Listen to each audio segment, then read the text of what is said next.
चलो शुरू करते हैं। आज ये पूरा एक्सरसाइज ख़त्म कर लेंगे हम लोग। ओनली 5 क्वेश्चन है इसमें। सो फर्स्ट यहाँ पे दिया हुआ एक्सरसाइज 2.1। ये सारे क्वेश्चन एनसीईआरटी से लिए हैं। ये पूरा का पूरा एक्सप्लेनेशन एनसीईआरटी का है, ठीक है। फिर हम आपका आर एस अग्रवाल का भी बना करके डाल देंगे। So keep continue watching. हाँ,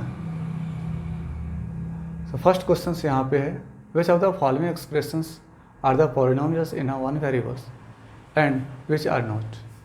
इसमें से कौन अलजेब्रिक एक्सप्रेशन पॉलिनोमियल्स है, कौन नहीं है। So state the reason for your answer. आपको रीजन भी बताना है कि क्यों नहीं है। ये बड़ा अच्छा क्वेश्चन है आप लोग के लिए। यहाँ पे आप समझ पाओगे कौन पॉलिनोमियल्स है या नहीं।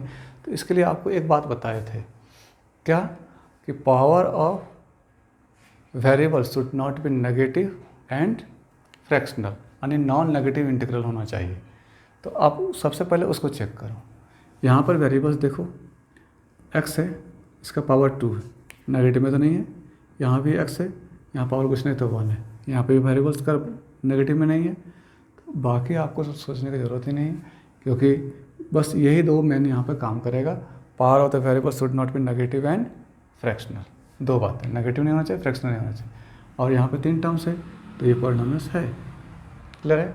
नेक्स्ट, x का पावर 2 है, सॉरी y का पावर 2 प्लस √2। यहाँ रूट है, तो रूट किस पे है, कांस्टेंट वैल्यू, वेरिएबल पे नहीं है ना, कांस्टेंट वैल्यू है ये, तो उससे मतलब नहीं। हम बोले हैं वेरिएबल्स का पावर नेगेटिव नहीं होना चाहिए और फ्रैक्शनल नहीं होना चाहिए। अगर यहाँ y होता रूट के अंदर तो हो जाता y का पावर कितना 1/2, जो कि एक तरह से क्या है, फ्रैक्शनल है। √y का वैल्यू क्या होता है, y⁴ 1/2, हाफ पावर, है ना। क्योंकि यहाँ 2 पेयर बन करके रूट निकालते हैं हम लोग, क्लास 8 में पढ़े थे, वही चीज़ है यहाँ। तो ये फ्रैक्शनल है, ये फ्रैक्शनल है। तो अगर ऐसा रहता है यहाँ पे तो ये पॉलिनोमियल्स नहीं होता।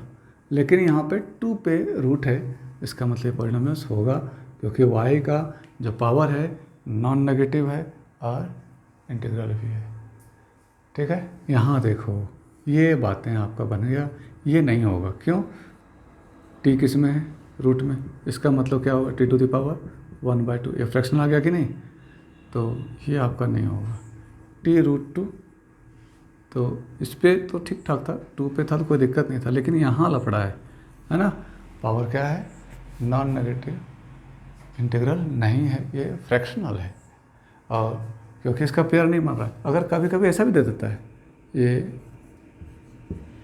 स्क्वायर प्लस t√2 दे देता है, तब आप कह के नहीं कह सकते हो कि ये पॉलिनोमियल्स नहीं होगा, क्योंकि रूट है।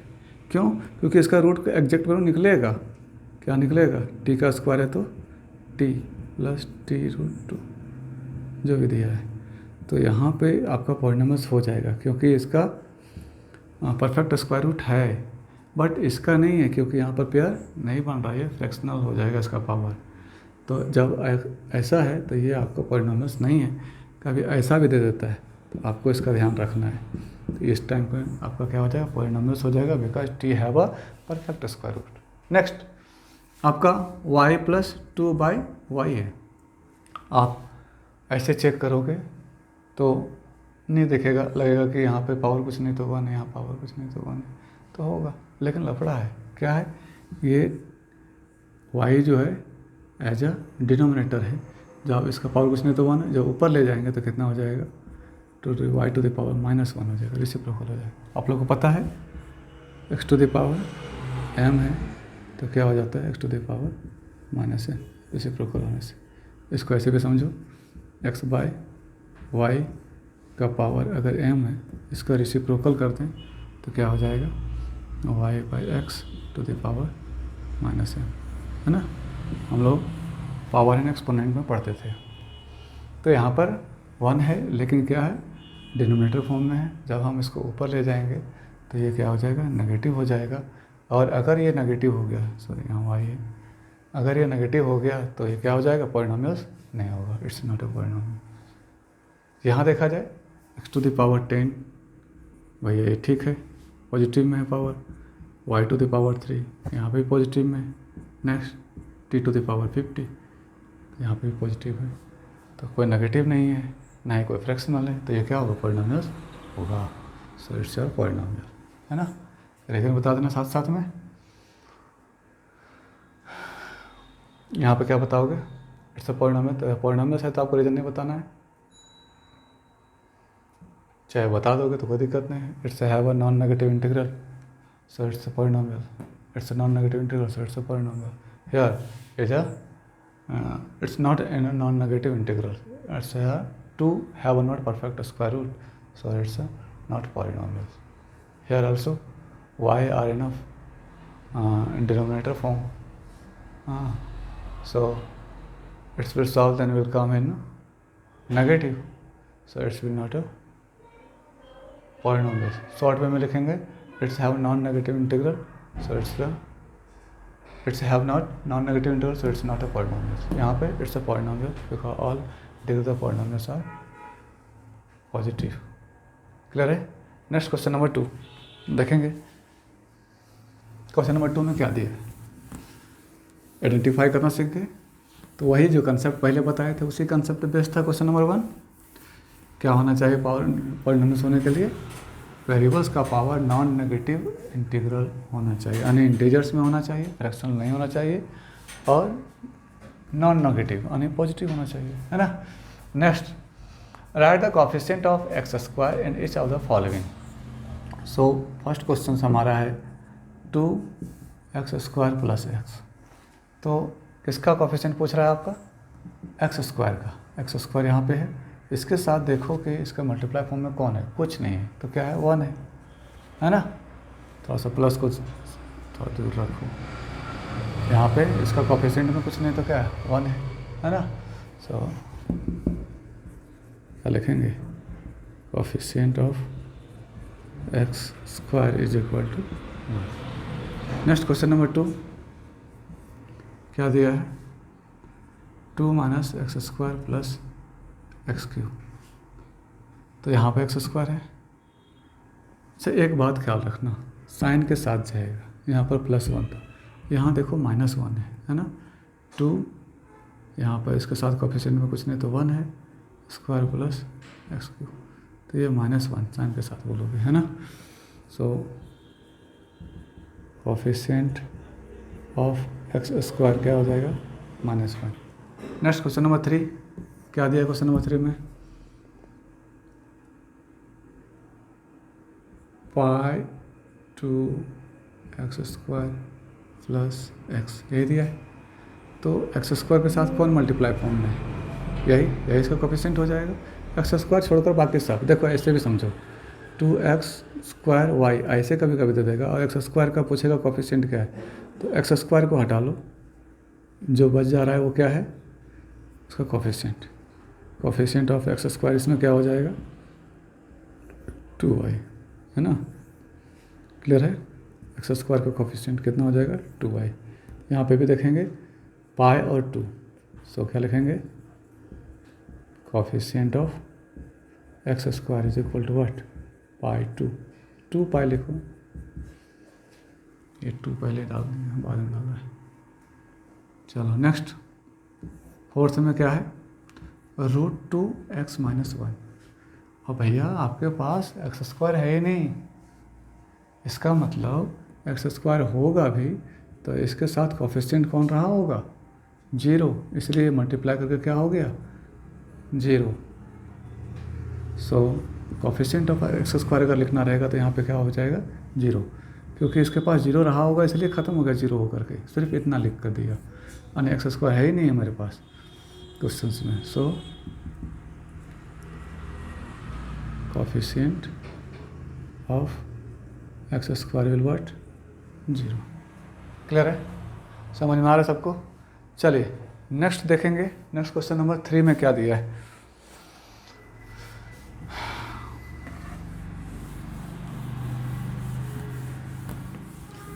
क्वेश्चन नंबर 3 और क्वेश्चन नंबर 4 हमारे पास आ गया है, फटाफट समझेंगे। कहता है give on example of each of binomials of the degree 35 and monomials of the degree 100। तो दोनों चीज़ का लिखना है, एक एग्जाम्पल आपको देना है ऐसा जैसे कि बायनोमियल्स हो जिसका डिग्री 35 हो, और एक मोनोमियल्स हो जिसका डिग्री कितना हो, 100 हो। बाइनोमियल्स में कितना टर्म्स होता है, 2 टर्म्स होता है। मान लो x ले लिए और इसका पावर कितना रखना है हमको, डिग्री ऑफ 35। और 2 टर्म्स बनाना है, यहाँ पे कुछ भी डाल दो, x डाल सकते हो, 5 डाल सकते हो, कुछ भी डाल दो, बस डिग्री ऑफ पॉलिनोमियल में मैक्सिमम कितना होना चाहिए 35, या 5x डाल दो, कोई दिक्कत नहीं है ना। तो बाइनोमियल्स आपका क्या हो जाएगा, बाइनोमियल आपका ये आ जाएगा। और मोनोमियल्स में कितना टर्म्स होता है, 1 टर्म्स। मोनोमियल्स में 1 टर्म्स होता है, तो सिर्फ एक ही टर्म्स लिखना है आपको जिसका डिग्री कितना हो 100। तो x तो पहले लिख लेंगे वेरिएबल्स, और पावर क्या लगाना है 100, ऐसा लिख सकते हो। इसके साथ कोएफिशिएंट में तुम और भी कुछ डाल सकते हो, जैसे 2x टू द पावर 100। बस आपको क्या मेंटेन करना है, डिग्री ऑफ पॉलिनोमियल कितना होना चाहिए 100, और एक ही तो टर्म्स होना चाहिए। इसके साथ 2 टर्म नहीं लगाना है, कुछ भी नहीं लिखना है इसके साथ, है ना, सिर्फ एक टर्म्स। तब ये क्या कहलाएगा, monomials which have degree of polynomial is what 100। कोई दिक्कत समझने में, साथ था, बहुत ईजी। जो हम लोग कंसेप्ट पढ़े थे उसी कंसेप्ट बेस्ड सारा क्वेश्चन है। नेक्स्ट क्वेश्चन नंबर 4 में क्या दिया है देखो, right the degree of each of the following polynomials. Degree बताना है, यानी maximum power of the variables. तो यहाँ देखो ध्यान से, क्या है 5x³ + 4x² + 7x। तो x का ही है, x का सबसे maximum power of the variable कितना है 3 है, यही हमारा क्या हो जाएगा degree of the polynomial. So degree of the polynomial is equal to what 3। Clear है। यहाँ पे देखो y के रिस्पेक्ट में आपका इक्वेशन दिया हुआ है, तो y का पावर देखेंगे मैक्सिमम कितना है 2, तो डिग्री ऑफ द पॉलिनोमियल कितना हो जाएगा 2। यहाँ पर t है 5t - √7, 5t - √7, तो यहाँ पर पावर कुछ नहीं है तो क्या है 1 है, तो डिग्री ऑफ द पॉलिनोमियल कितना हो जाएगा 1। और यहाँ पर वेरिएबल सही नहीं, कांस्टेंट वैल्यू है, तो कांस्टेंट वैल्यू का डिग्री ऑफ द पॉलिनोमियल कितना होता है 0।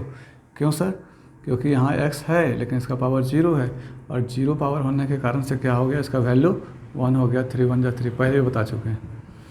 इसलिए कांस्टेंट वैल्यू है, किसी भी कांस्टेंट वैल्यू का डिग्री ऑफ पॉलिनोमियल क्या होता है 0 होता है। So here power of the variable is maximum what 0, है ना। इतना सब समझने के लिए था, बस आपको यहाँ लिख देना है degree of polynomial, degree of the polynomial is equal to 0। Clear है। क्वेश्चन नंबर 4 तक कर लिए। लास्ट क्वेश्चन से आपका एक्सरसाइज का फटाफट देखेंगे और आज का क्लास यहीं ख़त्म करेंगे। आपका रेगुलर आज से वीडियो जाएगा, आप इसको देखो, डाउट है तो कमेंट करो, कॉल करो, कोई दिक्कत नहीं। आइए क्वेश्चन नंबर 5 में क्या दिया है, classify the following as a linear, quadratic and cubic. यानी डिग्री ऑफ पॉलिनोमियल के बेस पे इसको देख के बताओ कि कौन लीनियर है, कौन क्वाड्रेटिक और कौन क्यूबिक है। तो लीनियर के लिए क्या होना चाहिए, डिग्री ऑफ पॉलिनोमियल्स 1 होना चाहिए। अगर किसी भी अलजेब्रिक एक्सप्रेशन का हाईएस्ट जो है वेरिएबल्स का पावर 1 है तो वो लीनियर है। अगर हाईएस्टली देखेंगे पावर किसी भी अलजेब्रिक एक्सप्रेशन का 2 है मैक्सिमम तो क्वाड्रेटिक, और अगर 3 है तो क्यूबिक। तो यहाँ पर देखो फर्स्ट क्वेश्चन है x² + x। अब बताओ इसका मैक्सिमम पावर कितना है 2, तो मैक्सिमम पावर 2 है तो क्या हो जाएगा quadratic. It's have degree of the polynomial is equal to 2, so it's a quadratic.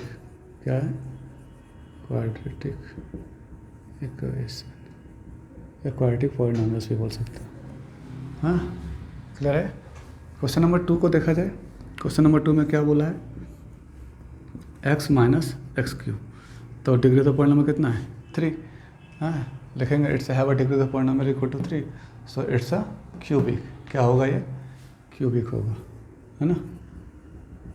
और यहाँ पे है y + y² + 4, तो डिग्री ऑफ पॉलिनोमियल कितना है 2 है, तो ये क्या हो जाएगा क्वाड्रेटिक, है कि नहीं। यहाँ पर पावर कुछ नहीं तो क्या है, 1 है, क्या हो जाएगा, लीनियर। यहाँ पे भी पावर कुछ नहीं तो 1 क्या है, लीनियर, है ना। बस लिख देना अरेंज करके अच्छा से। यहाँ पर मैक्सिमम भले एक ही टर्म्स है लेकिन पावर कितना है, 2 है, आर स्क्वायर है, तो डिग्री ऑफ द पॉलिनोमियल 2 है, तो ये क्या हो जाएगा, क्वाड्रेटिक। और यहाँ पे मैक्सिमम पावर कितना है, 3, 7x³ है, तो पावर कितना है, 3 है, तो क्या हो जाएगा, क्यूबिक पॉलिनोमियल। समझ में आया? Okay, thank you. Next exercise जल्दी ही आएगा, आप उसको देखो।